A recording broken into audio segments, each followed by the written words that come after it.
right, of the Most High. See, the next thing we do as we grow up in life, the first thing we try to do is we try to find peace within ourselves. The second thing we try to do is we try to be responsible. You know what I'm saying? We're responsible to our father, to our mother, to our father. We try to find peace in ourselves. We find peace in ourselves. We try to be responsible to our parents, right, to our communities. And the next thing we try to do, right, is we try to spread the message. Yes, we become a messenger. Right? Yeah. We're supposed to have a message to the people. You know what I'm saying? Because when you're a responsible person, right? You're a peaceful person. What you do is you look out and you look about through your neighborhoods, in your home, in your community, and you look at the problems. And you try to solve that. You know what I'm saying? You try to go out there and you try to communicate with people and get people to understand what the problem is. And then Easter teaches us a lesson from the Word of God. And after that, he said what? He said, he has made me a messenger, right? And he said what? Peace is on me to the day I die. Right? That means that we do this to the day we die. Remember, that's allegory. Remember, Mary bringing a child and the child speaking is an allegory. Remember that. It's allegory. The Word of God brings about development. That's what it's telling us. The Word of God brings about development. It's an allegory. Not a true event, an allegory. It's like the 3 fish and 7 loaves, an allegory. Right? Not a real event, an allegory. Trying to teach us something. Right? Allegory. In the Quran, when Allah said Isa is his Kalimat, Isa is our way to spiritual development. Isa to us represents spiritual development. If you look at the words of Isa in the Quran and the Bible, it's all spiritual. Everything that Isa tries to bring us is spiritual. Look at the stories of Isa. He cured the blind, right? Healed the blind, the deaf, right? The sick.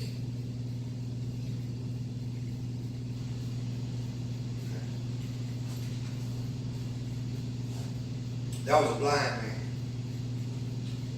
Jesus spit in the dirt.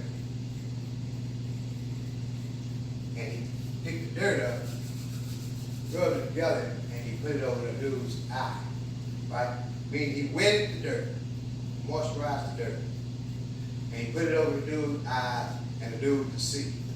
Right? And then the Bible uses the word clay. Don't use the word dirt. Use the word clay. Right? And Jesus was from Galilee. So Jesus spoke what we got Aramaic. Correct? So what Jesus used, right?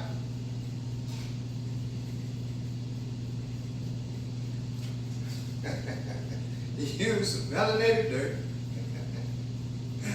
Some melanated dirt, right? And he put on the dude's eyes and gave him vision. Right? It wasn't nothing physical. What he did was he gave him back his natural sight. He gave him back his natural sight. See, you can be a melanated person but have lost your natural sight. What do I mean when I say we lost our natural sight? We don't see ourselves as one anymore. I don't see you the same as I see me no more. I see you with different eyes. I see you with the eyes that's been shaped and formed for me to see through from this society. What do I mean when I say that? Tell me, give me an answer. How do you understand that? Give me something to go on. How do you understand that? I don't see you from a natural perspective anymore. When a person don't see you the same as he sees himself, what happens? What's the cause and effect of that? I give you an example of what I mean. Self-hatred. Self-hatred is one of the causes. I don't see me for my own worth anymore. Yes. I don't see that in me no more. Right? What society have done was made the image of me look bad, so I can try and live in someone else's image. In every image I see of me, I disrespect. Self-hatred. Right? That's all we're talking about when we say Jesus gave people vision. Jesus gave people hearings. Hear my word, walk like me. Walk like what? In peace. With respect. Yeah, let's engage. That's what I want to do. Engage. You know, I need to know where you at in your mind. Like, give me an example of how you see our people in self-hatred.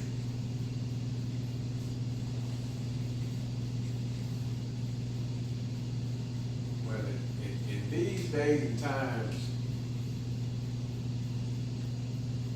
first of all, it's what I see and what I understand as being a role reversal, a reversal in roles. So if we understand the concept of divine black supreme dealing with a people, then you can take that concept all the way back to day one when the first civilization was established on this planet. Yeah. See, it's evidence, concrete evidence back then of divine black supreme presence within a group of people. They left that behind. Spain's pyramids, writings on the wall, so on and so forth. You can't even count what they left behind. Right. The Sphinx is a good example. What I'm saying is that same divine black supremacy in people then still lies in the people today, because everything is habitual and continual, like you say. The fact of the matter is, what happened to us is we was caused by force to lose that aspect of us that established our supremacy, which is our divineness, that part that the Creator, the Most High, placed within us. So as a result of that, we can only act in a physical, emotional, and a mental state capacity. And that's what we at today. Not only that, the fact that we can't, people are still trying to figure out why we can't come together or get behind brothers like Claude Anderson's power base for African American people. Get behind some type of a system that would establish us economically first and foremost, and everything extends from that. But the fact of the matter is, and the reality of it is, we've been disconnected. And once you've disconnected from what the Most High gave you, then you're susceptible to anything. You're going to act like an animal. You're going to, hate yourself, period, because you done actually alienated yourself from your divinity. And that's where your guidance, aid, and assistance come from, to my understanding. Yeah, I like that. See, when we talk about things like in our history, talking about the Sphinx, we find that same concept in the Quran. Yeah. In 25 and 43, 45 and 23. When he talks about, have you seen he who hath taken his Lord desires as is Eli? Some of the things that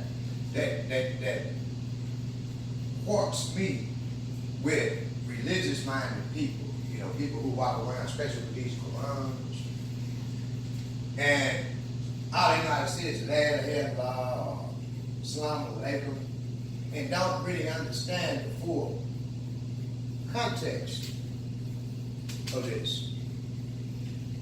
There are many ayahs in the Quran that would point us back to our ancestors. This is a good one that you just brought up, dealing with spirits. Because the very ayah 25, 43, 45, 23 tells us that same thing. About those who disconnect, who Lord desires becomes their elect. And when they tell us about different words, and we don't understand them, like the word Arab, right? The word Arab in the Arabic. The word Arab, they translate Lord, right? Sustainer, provider. This is how they translate that word. Now, every word in the Quran,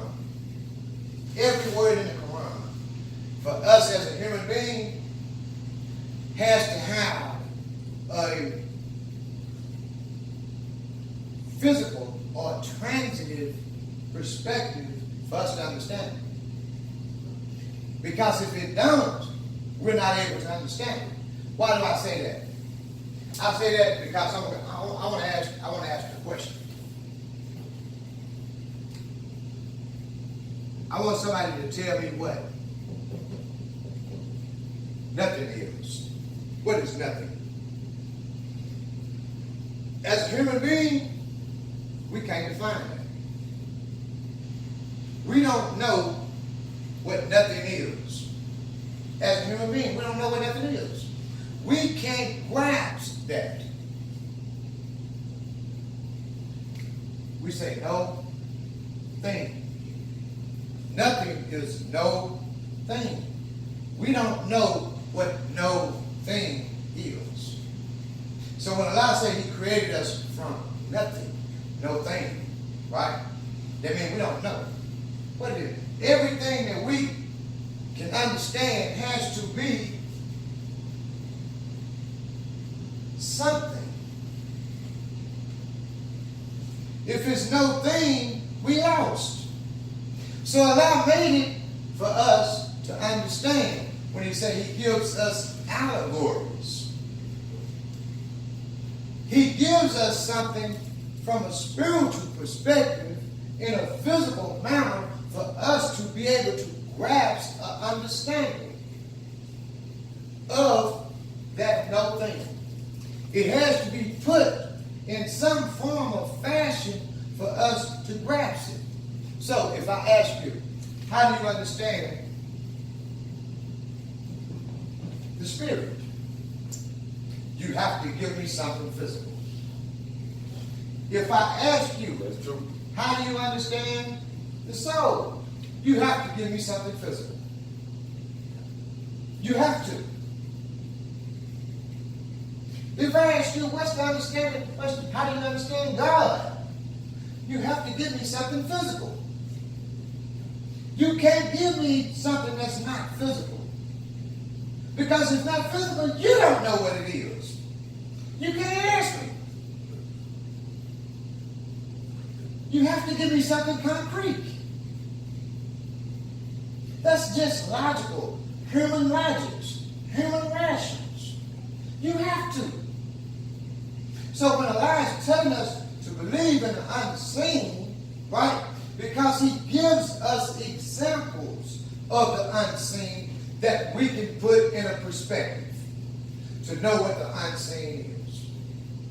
We have to have something. Otherwise, we'll be lost. We wouldn't know. So, if I ask, what is the tangible perspective of a spirit?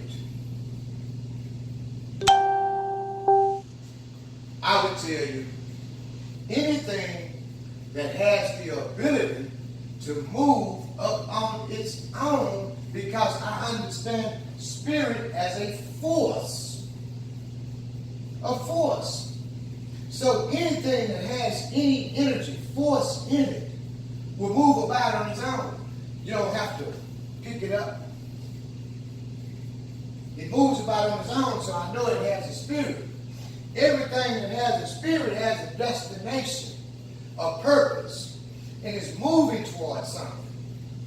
So if you see a worm wiggling, moving, you may not understand its purpose, but it has one because it's moving about and it's moving towards something. It has a purpose. Okay. Same thing applies here. You have to give me something tangible.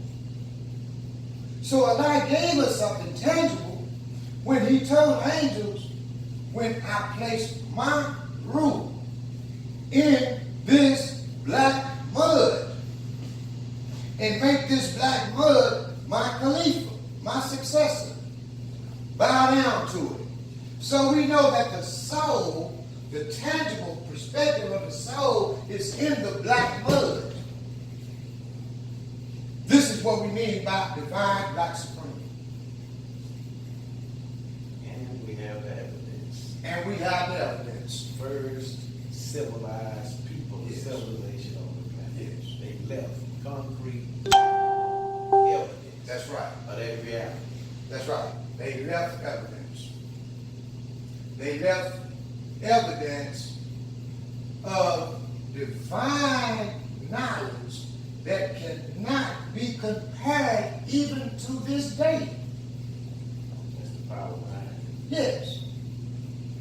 They saw planets thousands of years ago that they're just discovering today with the technology that they got today.